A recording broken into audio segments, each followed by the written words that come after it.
Welcome to exam विवेचना। तो दोस्तों, जैसा कि आप लोगों को पता है, हम अपने चैनल पर डिस्कस कर रहे हैं महत्वपूर्ण प्रश्नों की सीरीज। ठीक है, तो आज की जो वीडियो रहने वाली है ये रहेगी काव्यशास्त्र और आलोचना के 100 प्लस महत्वपूर्ण प्रश्न। जितने भी ये प्रश्न हैं आपकी प्रत्येक परीक्षा के लिए मोस्ट इंपॉर्टेंट रहने वाले हैं।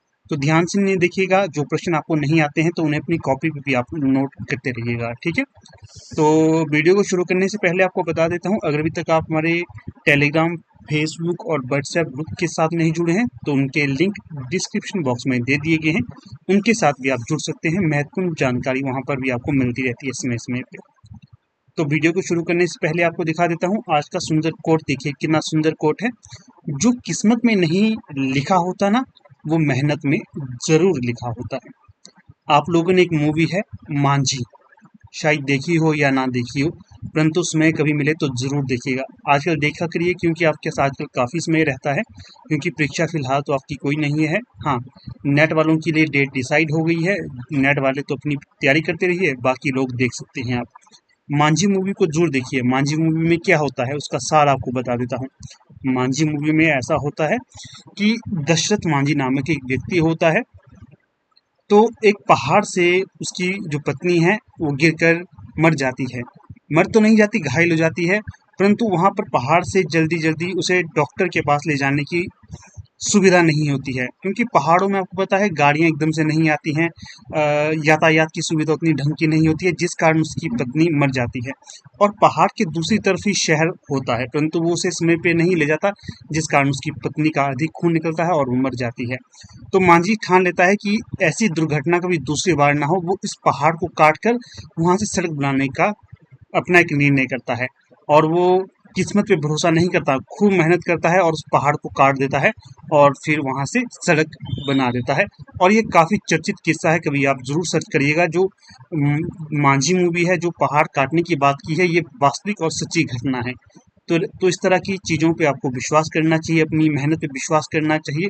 किस्मत भी महत्वपूर्ण है, परंतु मेहनत सबसे महत्वपूर्ण है। जब तक मेहनत नहीं करोगे तब तक किस्मत कोई अपना योगदान नहीं देती। पता ही है आपको क्या, कि 99% आपकी मेहनत होनी चाहिए और जो 1% है ये किस्मत होनी चाहिए। इन दोनों का जब संयोग मिलेगा तो आप अवश्य सफल होंगे।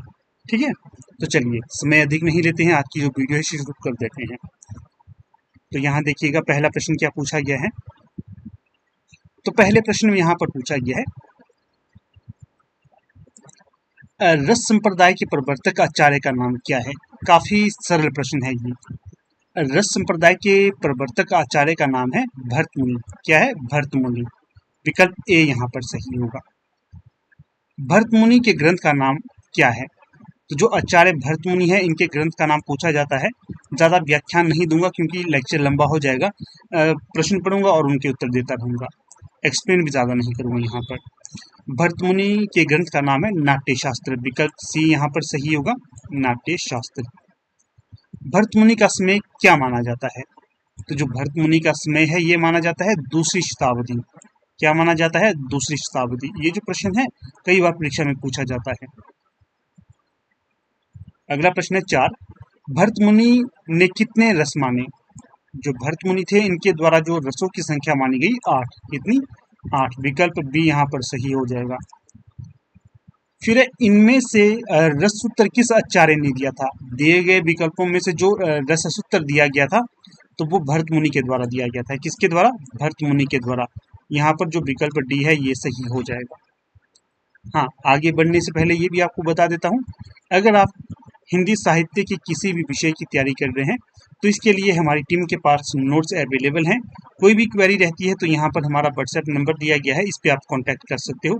सारी क्वेरी के आंसर यहाँ पर आपको मिल जाएंगे। ठीक है, नोट्स मिल जाएंगे, P/Q अर्थात प्रीवियस ईयर के क्वेश्चन पेपर मिल जाएंगे। कोई भी चाहिए हो आप कांटेक्ट अवश्य करिएगा, व्हाट्सएप नंबर यहाँ पर आपको बता दिया गया है। अगला प्रश्न देखिएगा 6। इनमें से असत्य कथन छांटिए। तो यहाँ पर जो एक असत्य कथन दिया गया है, पहला कथन देखिए, भरत मुनि का रस विषयक चिंतन वस्तुगत है। भरत मुनि का रस विषयक चिंतन वस्तुगत है। सही है ये कथन। भरत मुनि ने रस को आस्वाद, भरत मुनि रस को आस्वाद मानते हैं।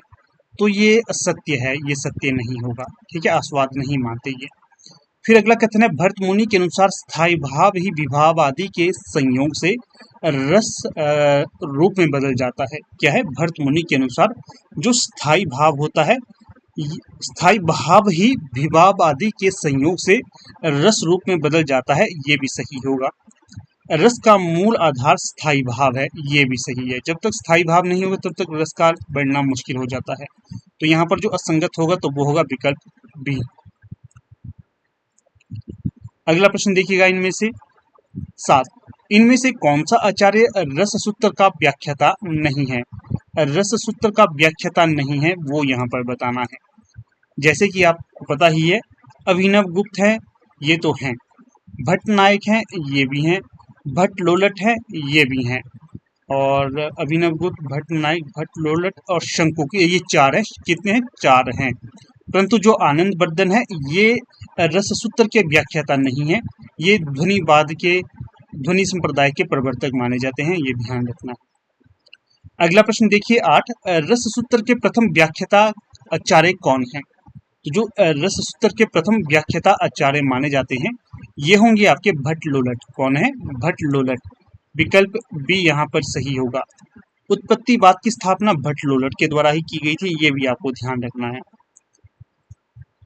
देखिए अगला प्रश्न आ गया वही जो मैंने आपको बताया, उत्पत्तिवाद या आरोपवाद किस आचार्य के मत को कहा जाता है? तो ये कहा जाता है भट्ट लोलट के मत को। जो आचार्य भट्ट लोलट है इनके मत को उत्पत्तिवाद या आरोपवाद कहा जाता है। याद रखना है, उत्पत्तिवाद या आरोपवाद एक ही है। किसकी देन है? ये आचार्य भट्ट लोलट की देन है। फिर अगला प्रश्न है यहाँ पर 10, इसमें पूछा गया है साधारणीकरण सिद्धांत के आविष्कर्ता आचार्य कौन है? अर्थात साधारणीकरण सिद्धांत किसके द्वारा प्रतिपादित किया गया था? तो साधारणीकरण सिद्धांत ये आपके भट्ट नायक के द्वारा प्रतिपादित किया गया था। किसके द्वारा? भट्ट नायक के द्वारा। विकल्प ए यहाँ पर सही होगा। अगला प्रश्न देखिए 11, भट्ट लोलट के मत से विभाव आदि एवं स्थायी भाव के संयोग का क्या अर्थ है? भट्ट लोलट के मत से विभाव आदि एवं स्थायी भाव के संयोग का क्या अर्थ है? तो ये होगा उत्पाद्य और उत्पादक संबंध। क्या होगा? उत्पाद्य एवं उत्पादक संबंध। विकल्प बी यहाँ पर सही होगा। अगला प्रश्न देखिए 12, इसमें पूछा गया है आचार्य शंकुक के मत को किस नाम से जाना जाता है? तो जो आचार्य शंकुक हैं इनके मत को जो नाम दिया जाता है तो वो होगा अनुमितिवाद। क्या होगा? अनुमितिवाद। विकल्प सी, शंकुक का अनुमितिवाद। भुक्तिवाद ये आपका भट्ट नायक का हो जाएगा। आरोपवाद ये आपका किसका होगा? आरोपवाद और उत्पत्तिवाद है भट्ट लोलट का। अगला देखिए 13, चित्तर तुरंग ज्ञान।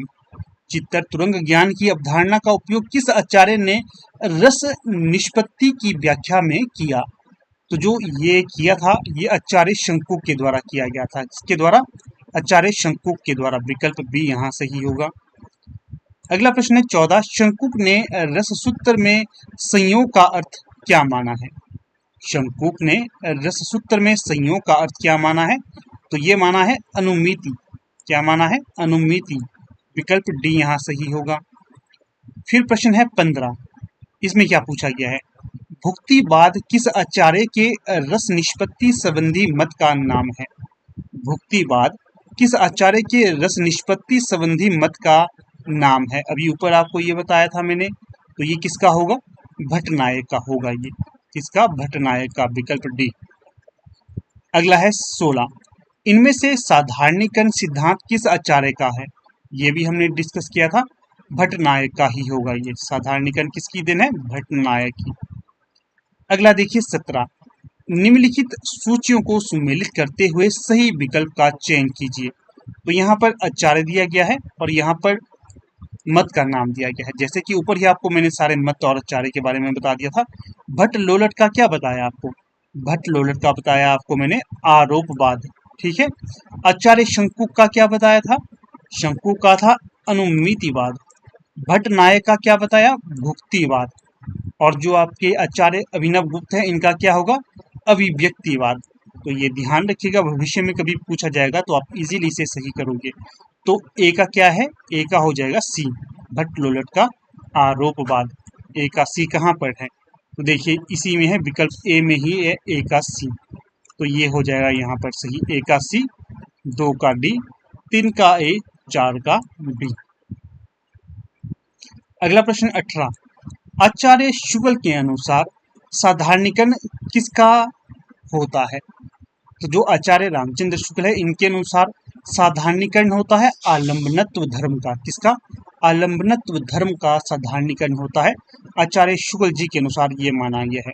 विकल्प ए जो है ये यहाँ पर सही होगा, विकल्प ए। ये पहले पूछा गया है पीजीटी की परीक्षा में।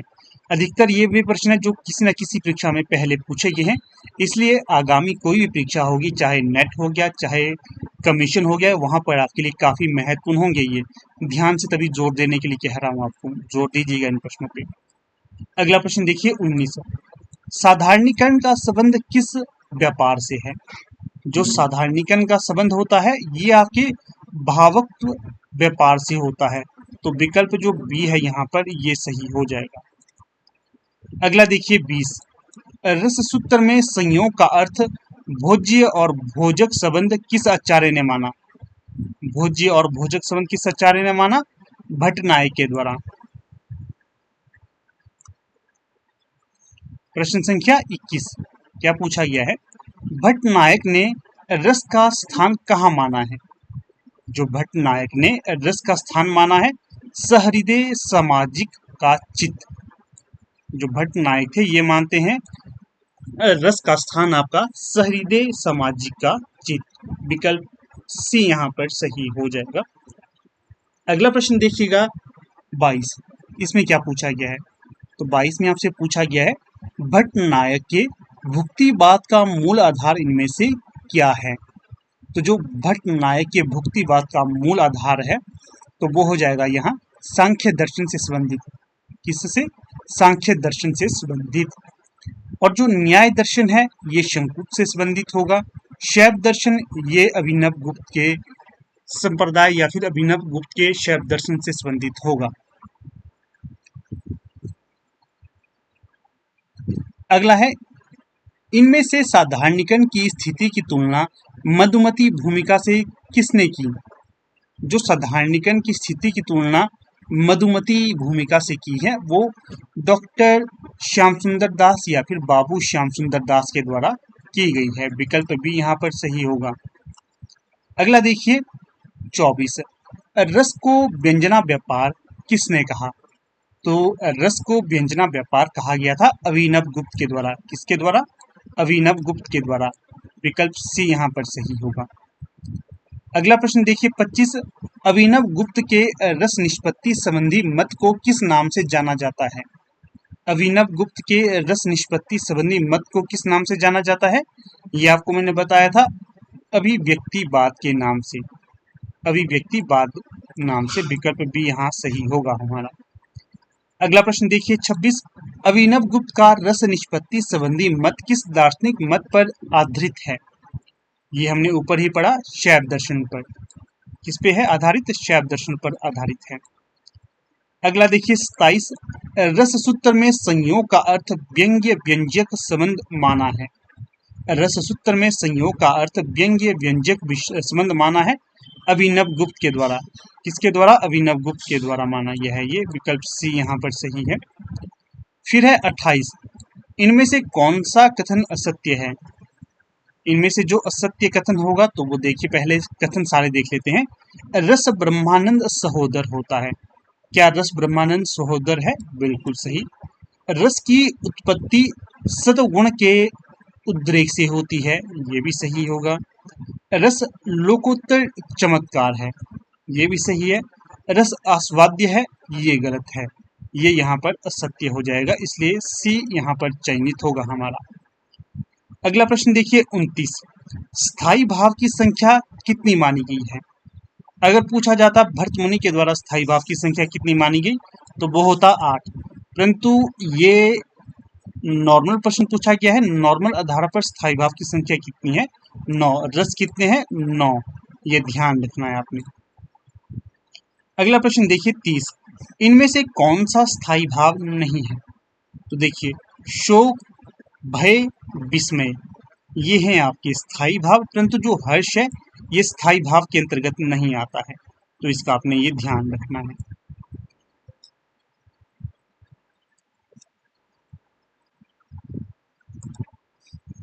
फिर देखिए यहाँ पर अगला प्रश्न है 31।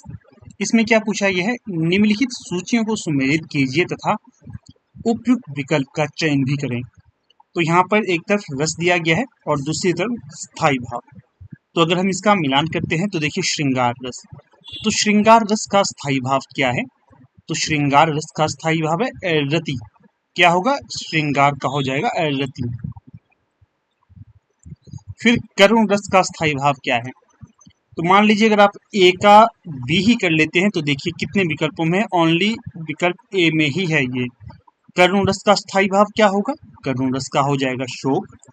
और शांत रस का स्थायी भाव क्या होगा, तो शांत का हो जाएगा आपका निर्वेद। और रौद्र रस का स्थायी भाव क्या होता है, तो रौद्र का हो जाएगा क्रोध। कई बार जो शांत रस को पूछा जाता है अलग से, तो इसलिए आपने इसका ध्यान रखना है।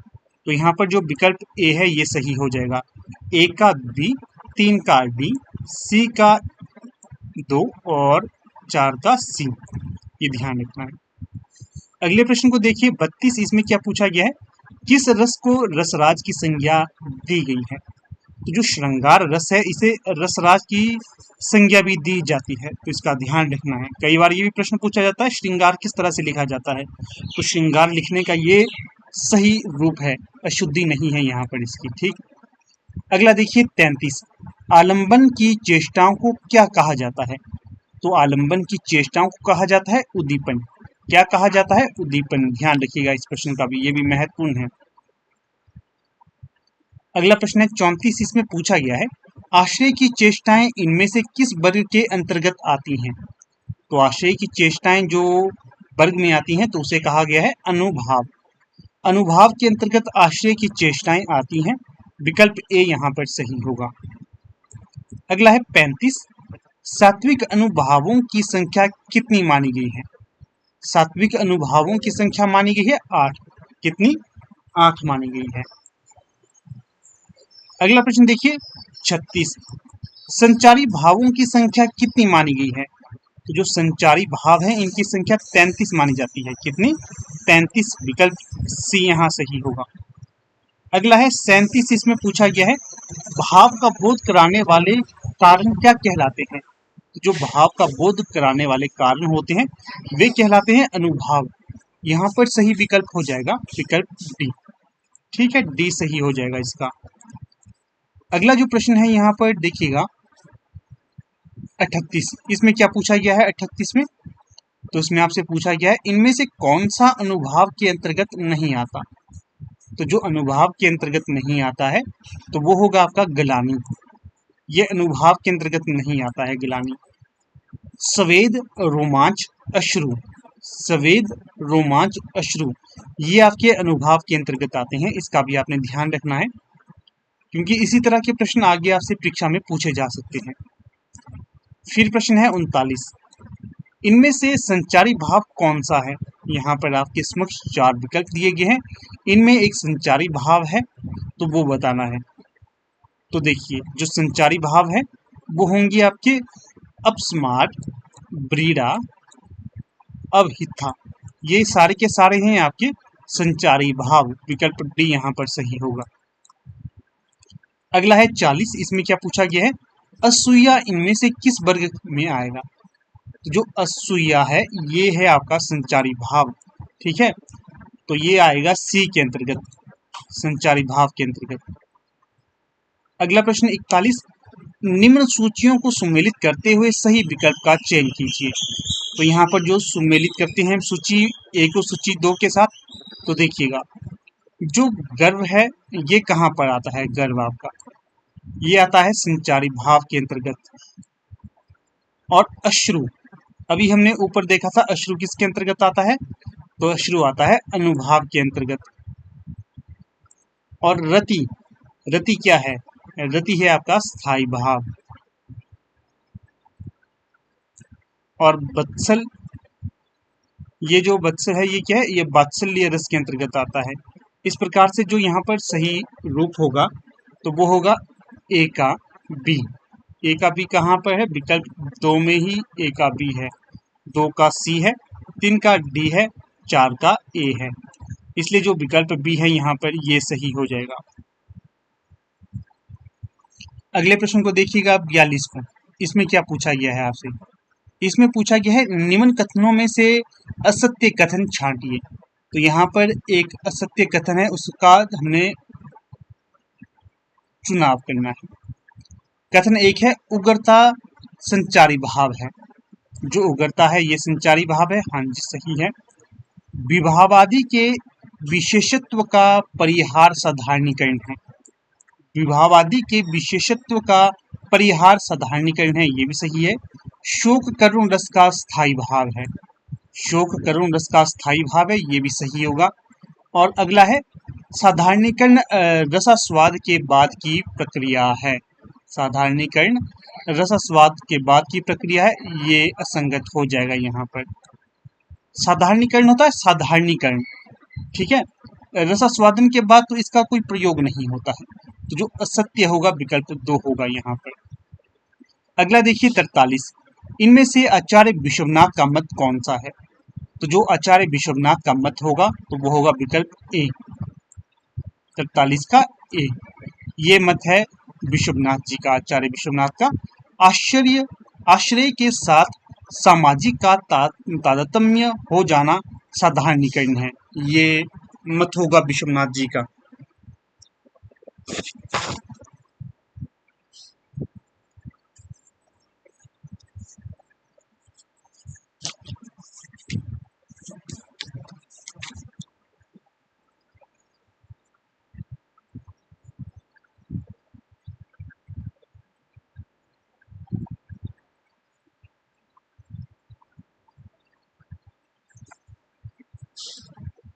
फिर अगला प्रश्न है यहाँ पर 44।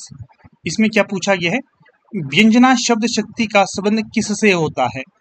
तो जो व्यंजना शब्द शक्ति है इसका संबंध किससे होता है? तो यहाँ पर 44 का सही विकल्प हो जाएगा व्यंग्यार्थ से। किससे? व्यंग्यार्थ से। विकल्प डी यहाँ पर सही होगा। अगला प्रश्न देखिए 45। इन सूचियों को सुमेलित कीजिए। यहाँ पर सूची ए है, तो यहाँ पर सूची 2। तो देखिए दोनों में से जो सही मिलान होगा वो किस प्रकार से होगा। चलिए इसको बताने से पहले आपको यहाँ पर मैं बता देता हूँ। देखिएगा हमारी टीम के द्वारा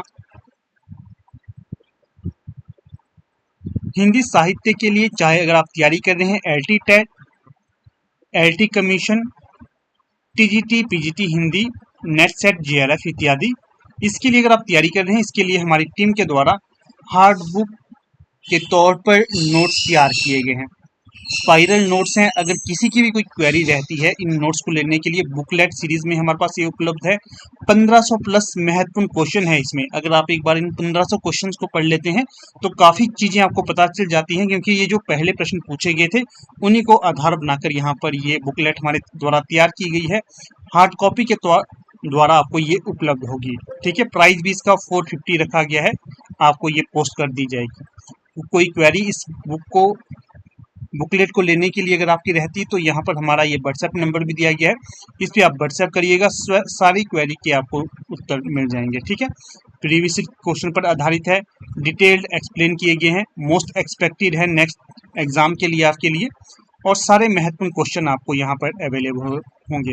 बहुत से बच्चों ने ये परचेज कर ली है, अच्छे रिव्यू हैं बच्चे के, इसी आधार पर आपको कह रहा हूँ अगर आपको ये लेना है तो आप समय रहते ले सकते हो और अपनी तैयारी अच्छी कर सकते हो, क्योंकि इसी तरह के क्वेश्चन आपको बार बार परीक्षा में रिपीट होते हैं। आपको पता चल जाता है कि किस तरह की आपने स्टडी करनी है। जब तक आपको पता नहीं चलता तब तक आपको मुश्किल होती है, परंतु अगर आप ये बुकलेट ले लेते हो काफ़ी आपको सहायता यहाँ पर हो जाएगी, ठीक है। तो चलिए चलते हैं अपने प्रश्न की तरफ। तो प्रश्न था हमारा 45। इसमें सूची ए को सूची 2 के साथ सुमेलित करना था। तो यहाँ पर देखिए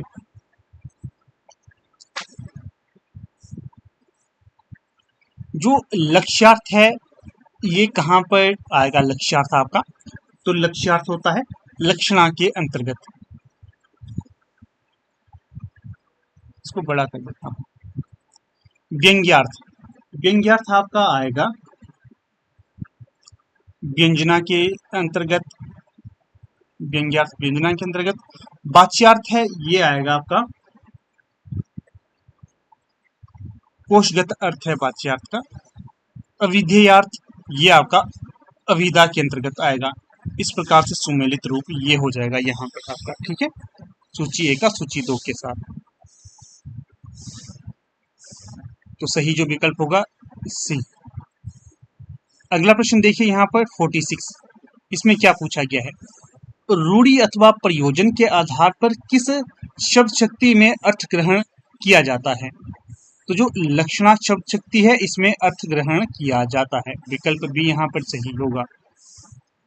अगला प्रश्न है 47, किस शब्द शक्ति में अर्थ ध्वनि होता है। तो ये होगा व्यंजना, क्या होगा, व्यंजना के अंतर्गत, विकल्प सी यहाँ सही है। अगला प्रश्न देखिए 48, जब सिंह तलवार लेकर उतरा तो गीदड़ भाग गए, इस वाक्य में कौन सी शब्द शक्ति है। जब सिंह तलवार लेकर उतरा तो गीदड़ भाग गए, इस वाक्य में शब्द शक्ति होगी लक्षणा शब्द शक्ति। कौन सी, लक्षणा शब्द शक्ति, ध्यान रखिएगा, महत्वपूर्ण होगा।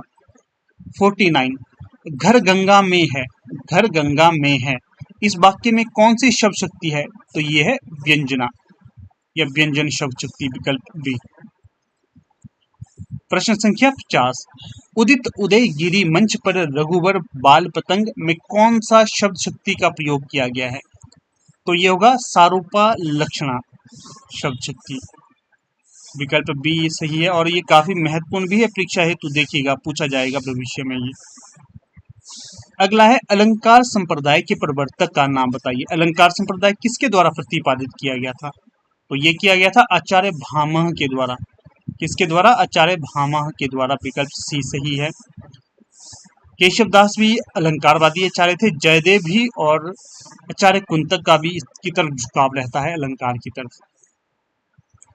अगला प्रश्न 52, इन सूचियों को सुमेलित करते हुए सही विकल्प का चयन कीजिए। तो संप्रदाय का नाम यहाँ पर दिया गया है और प्रवर्तक यहाँ है। तो देखिए संप्रदाय का नाम और मिला लेते, ध्वनि संप्रदाय, पहले ही आपको बताया था ध्वनि संप्रदाय किसके द्वारा प्रतिपादित किया गया था, आचार्य आनंदवर्धन के द्वारा। और रस संप्रदाय किसके द्वारा प्रतिपादित किया गया था, आचार्य भरतमुनि के द्वारा। औचित्य संप्रदाय आचार्य क्षेमेंद्र के द्वारा। रीति संप्रदाय ये किया गया था आपके आचार्य बामन के द्वारा। इस प्रकार से जो सही मिलान यहाँ पर होगा एक का बी, कहाँ पर है एक का बी, विकल्प ए में भी है और विकल्प डी में भी है।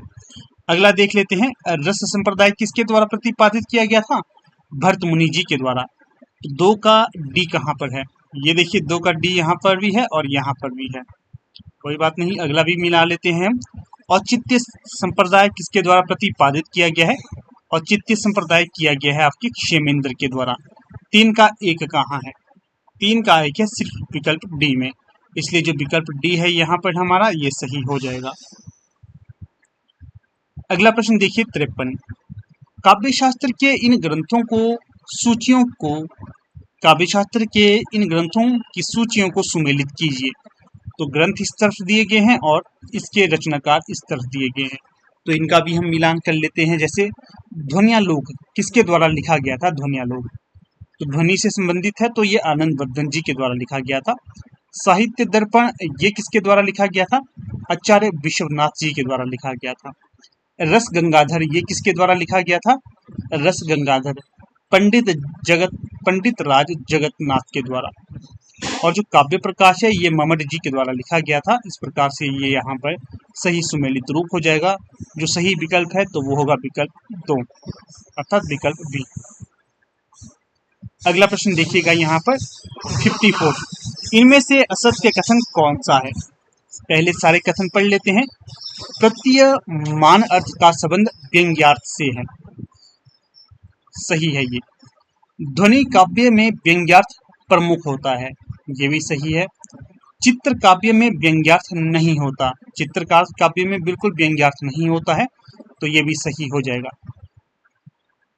विकल्प सी है, गुणीभूत व्यंग्य में व्यंग्यार्थ प्रमुख होता है, तो ये यहाँ पर असंगत हो जाएगा, इसलिए 54 का सी सही विकल्प होगा। अगला है 55। इनमें से कौन सा अलंकारवादी आचार्य नहीं है? कई बार पूछा जाता है ये, इसलिए यहाँ पर आया है। बताया था आपको, केशवदास अलंकारवादी है, भामह अलंकारवादी है, जयदेव अलंकारवादी है, आनंदवर्धन, बार बार जोर देकर कह रहा था, आनंदवर्धन आपके ध्वनिवादी हैं, इसलिए अलंकारवादी नहीं होंगे। अगला प्रश्न है 56। उपमेय में उपमान की संभावना होने पे कौन सा अलंकार होता है? उपमेय में उपमान की संभावना होने में कौन सा अलंकार होता है? उत्प्रेक्षा अलंकार। विकल्प सी यहाँ सही होगा। फिर प्रश्न है 57। उपमेय का निषेध करते हुए जहां उपमान की स्थापना की जाती है वहां पर कौन सा अलंकार होता है? उपमेय का निषेध करते हुए जहां उपमान की स्थापना की जाती है वहां पर जो अलंकार होता है उसे कहा जाता है अपनहुंती अलंकार। विकल्प डी, अपनहुंत। अगला देखिए 58। कहाँ रघुपति के चरित उदारा, कहाँ रघुपति के चरित उदारा, कहाँ मति मोर निरत संसारा में कौन सा अलंकार प्रयुक्त किया गया है? तो जो प्रस्तुत पंक्तियां है यहाँ पर निदर्शना अलंकार प्रयुक्त किया गया है, तो विकल्प जो सी होगा ये सही हो जाएगा, विकल्प सी। अगला प्रश्न है 59। रीति संप्रदाय के प्रवर्तक कौन थे? तो ऊपर ही हमने देख लिया था, रीति संप्रदाय के प्रवर्तक माने जाते हैं आपके आचार्य बामन। फिर प्रश्न संख्या 60। विशिष्ट पद रचना रीति, यह प्रसिद्ध पंक्ति किस आचार्य के द्वारा प्रतिपादित है? तो जो विशिष्ट पद रचना रीति, यह उक्ति है आचार्य बामन की। आचार्य बामन रीति संप्रदाय के प्रवर्तक भी हैं, इसका भी ध्यान रखिएगा। रीति के लिए मार्ग शब्द का प्रयोग इनमें से किसने किया? रीति के लिए जो मार्ग शब्द का प्रयोग किया है ये किसके द्वारा किया गया है? तो यहाँ पर जो इसका सही विकल्प हो जाएगा 61 का।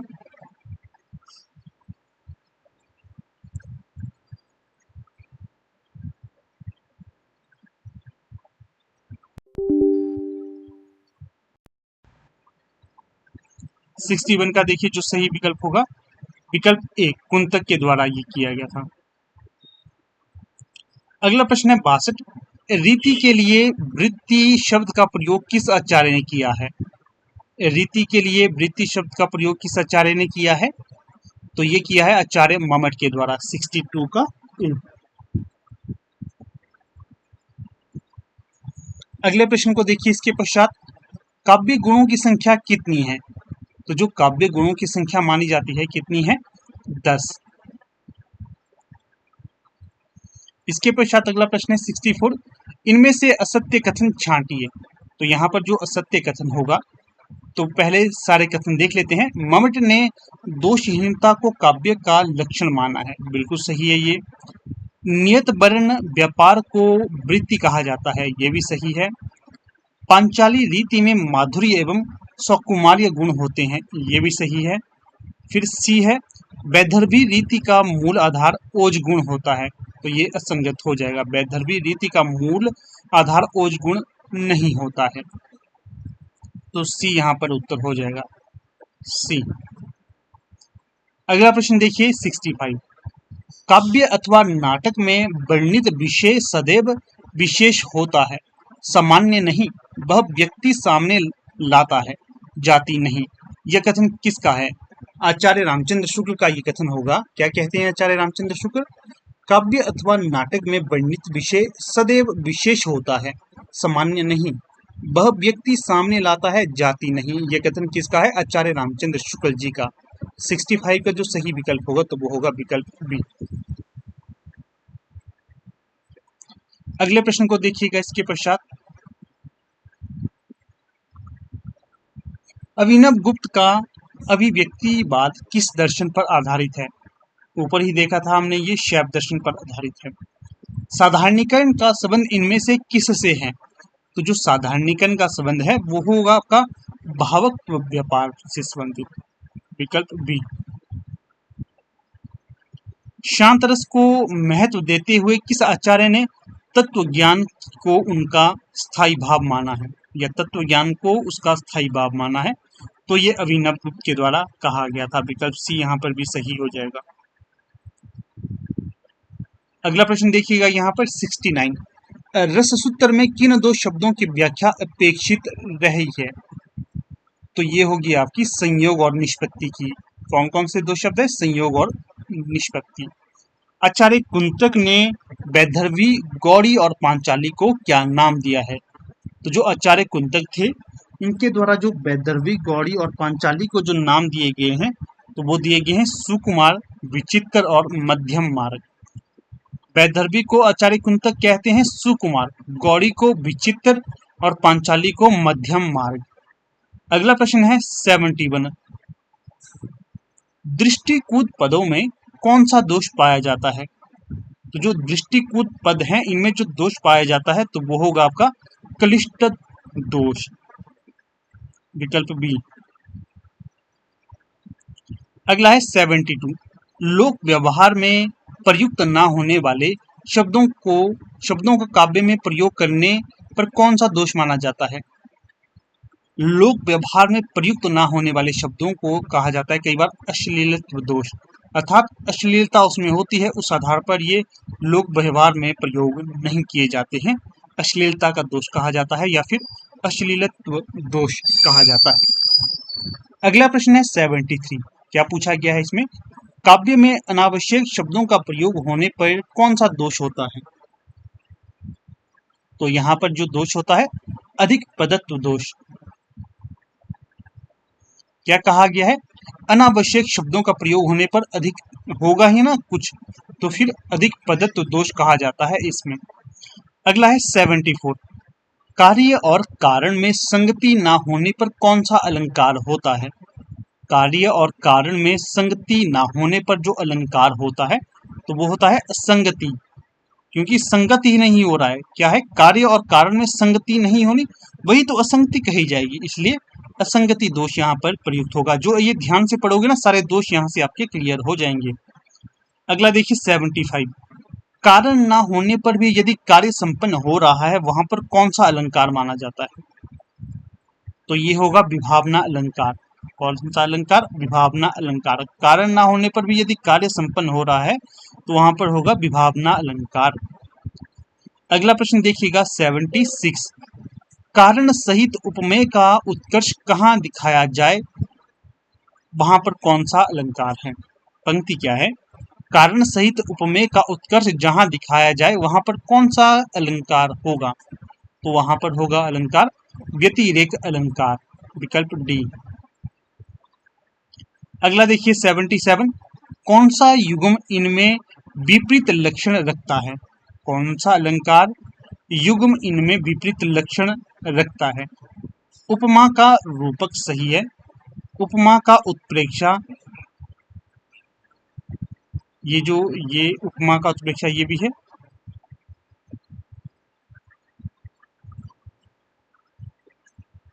एक बार इस प्रश्न को दोबारा से देख लेते हैं। कौन सा युग्म इनमें विपरीत लक्षण रखता है?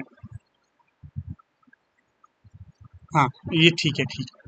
तो यहाँ पर देखिए उपमा का रूपक ये जो है, उपमा का उत्प्रेक्षा, उपमा का विरोधाभास और उपमा का प्रतीक, ये होगा विकल्प बी यहाँ पर सही, विकल्प बी। उपमा का प्रतीक, ये जो विपरीत लक्षण रखता है। अगला है 78। नाक का मोती अधर की कांति से, बीज दाड़िम का समझकर भ्रांति से, देखकर सहसा हुआ शुक मौन, सोचता है अन्य शुक यह कौन है। तो इन पंक्तियों में कौन सा अलंकार है? तो यहाँ पर है भ्रांतिमान अलंकार। क्यों? क्योंकि जो शुक है, जो तोता है, इसको भ्रांति हो रही है। कैसे भ्रांति हो रही है? नाक का मोती अधर की कांति से, बीज दाड़िम का समझकर भ्रांति से देखकर सहसा हुआ शुकमान। अच्छा, कि उसके एक भ्रांति हो रही है ये सब देखकर, तो इसलिए यहाँ पर भ्रांतिमान अलंकार होगा। अगला है 79। इसमें क्या पूछा गया है? तो इसमें पूछा गया है कहें कभी बेनी बेनी ब्याल की चुराई लेनी। इन पंक्तियों में कौन सा अलंकार होगा? तो यहाँ पर होगा यमक अलंकार। शब्द एक ही है परंतु अलग अलग अर्थ निकाले। जैसे कहे कवि बेनी बेनी ब्याल की चुराई लेनी, तो बेनी बेनी यहाँ पर दो बार प्रयुक्त है परंतु दोनों बार इसका अलग अलग अर्थ होगा। अगला है 80। ध्वनि को काव्य की आत्मा इनमें से किसने स्वीकार किया? तो ध्वनि को काव्य की आत्मा जो स्वीकार किया इनमें से आचार्य आनंदवर्धन के द्वारा, विकल्प सी। अगला है 81, ध्वनि प्रस्थापन परमाचार्य की पदवी इनमें से किसको दी जाती है? तो ये आचार्य मम्मट को दी जाती है। अगला जो प्रश्न है 82, इसमें कृतिकार और कृतिका नाम सुमेलित करना है, तो चलिए कर लेते हैं। रस सिद्धांत ये डॉक्टर नगेंद्र की पुस्तक होगी। चिंतामणि आचार्य रामचंद्र शुक्ल की पुस्तक है। कवि प्रिया आचार्य केशवदास की पुस्तक है। भाषा भूषण आचार्य जसवंत सिंह की पुस्तक होगी। इस प्रकार से जो सुमेलित रूप यहाँ पर है विकल्प डी, ए का डी, 2 का सी, 3 का ए, 4 का बी। अगला प्रश्न है 83, वीर रस प्रधान रचना में कौन सा गुण प्रमुख होता है? वीर रस प्रधान जो रचना है इसमें जो प्रमुख गुण होता है तो वो होता है औज गुण। रोमांटिसिज्म का जन्मदाता इनमें से किसे माना जाता है? रोमांटिसिज्म का जो जन्मदाता माना जाता है रूसो को। 84 का सी सही हो जाएगा। रोमांटिसिज्म का जन्म कब हुआ? तो जो रोमांटिसिज्म का जन्म ये 18वीं शती के अंतिम दशक में स्वीकार किया जाता है, विकल्प बी यहाँ पर सही है। अगला है 86, इनमें से कौन सा कवि स्वच्छंदतावादी कवि है? तो जो जयशंकर प्रसाद है ये स्वच्छंदतावादी कवि, इसका आपने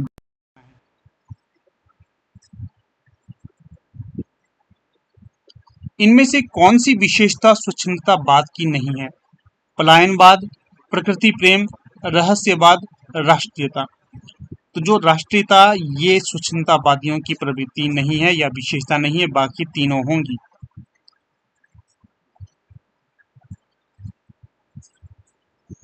अगला प्रश्न देखिए 88, इसमें क्या पूछा गया है?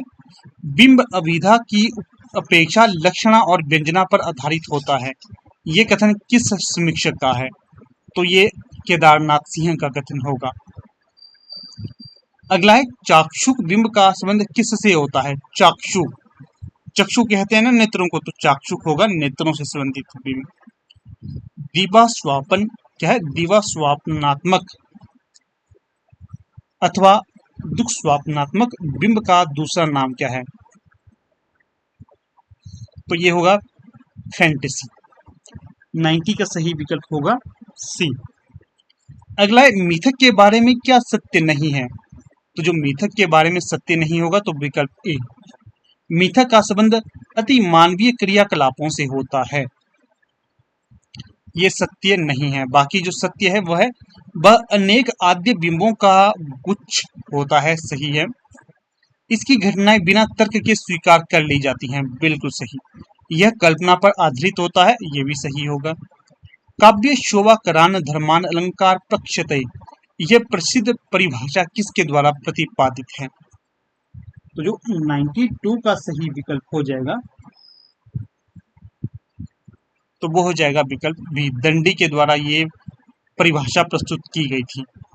अनलंकृति पुनः क्यापी, अनलंकृति पुनः क्यापी जो पंक्ति है किस आचार्य की होगी? ये तो ये आचार्य मम्मट की होगी, विकल्प सी। भूषण बिनु न विराजे कविता बनीता मीत, ये किसका कथन है? आचार्य केशवदास का। अगला है इनमें से कौन सा हिंदी कवि अलंकारों को काव्य का प्राण तत्व मानता है? तो केशवदास। यथार्थवाद और अति यथार्थवाद का जन्म कहाँ पर हुआ? फ्रांस में।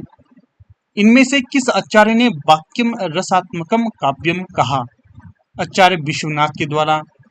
रमणीयार्थ प्रतिपादकः शब्द काव्यम, यह कथन किस आचार्य का है? पंडित राज जगन्नाथ का। औचित्य सिद्धांत के प्रवर्तक आचार्य इनमें से कौन है? क्षेमेंद्र। कौन सा कथन असत्य है? पहले कथनों को देख लेते हैं। कल्पना बुद्धि के नियंत्रण से मुक्त होती है, कथन सही है। कल्पना का आलंबन अप्रत्यक्ष होता है, ये भी सही है। कल्पना की सामग्री बिंबों के रूप में मस्तिष्क में संचित होती है, ये भी सही है। कल्पना इच्छा प्रेरित नहीं होती, तो ये असंगत होगा यहाँ पर, विकल्प सी। इनमें से कल्पना के कौन से भेद कांट ने माने हैं? कांट कल्पना के विद्वान माने गए हैं, तो भेद देखिए कांट के द्वारा कौन से माने गए हैं? तो वो है पुनर्निर्माण करने वाली कल्पना सही, उद्भावक कल्पना ये भी है, सौंदर्य बोधक कल्पना ये भी है, इसलिए जो उपयुक्त सभी ये होंगे सही। अगला है 102, मधुमेह बसंत जीवन बन के, इस पंक्ति में बसंत किसका प्रतीक है? तो बसंत होता है यौवन का प्रतीक, ध्यान रखना है, यौवन का, विकास का, उन्नति का। काव्य बिंब एक ऐसा भावात्मक चित्र है जो रूपक आदि का आधार ग्रहण कर भावनाओं को तीव्र करता है और काव्यानुभूति को सादृश्य तक पहुंचाने में समर्थ है। किसका कथन है ये? सीरी लेविस, ये इसका कथन होगा सीरी लेविस जी का। अगला है 104, रोमांटिसिज्म को साहित्य उदात्तता का नाम किसने दिया? विक्टर ह्यूगो के द्वारा। किसके द्वारा? विक्टर ह्यूगो के द्वारा। उपन्यासकार प्रेमचंद को आप किस वर्ग में रखेंगे? जो कई बार पूछा गया है ये प्रश्न, आदर्शोन्मुखी यथार्थवादी के अंतर्गत रखेंगे, इसलिए 105 का डी सही होगा। अगला प्रश्न देखिए 106, सच्चा यथार्थवादी बाह्य जगत के चित्रण के साथ साथ मानव की मानसिक वृत्तियों का भी चित्रण करता है, ये कथन किसका होगा? तो ये होगा राल्फ फॉक्स का कथन, विकल्प सी।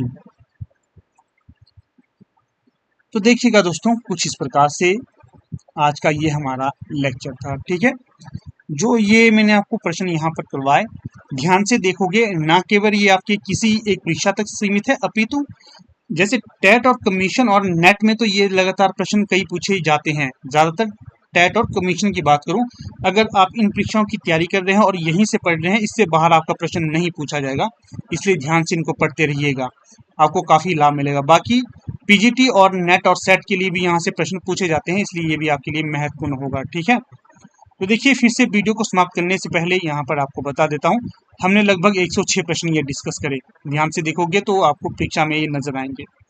और वीडियो को समाप्त करने से पहले बता दूं, हमारी टीम के द्वारा जो बुकलेट लॉन्च की गई है, notes, hard copy notes launch किए गए हैं, कोई भी अगर क्वेरी चाहता है या फिर लेना चाहता है तो इस नंबर पर आप व्हाट्सएप करिए, आपको सारी डिटेल वहाँ पर मिल जाएगी।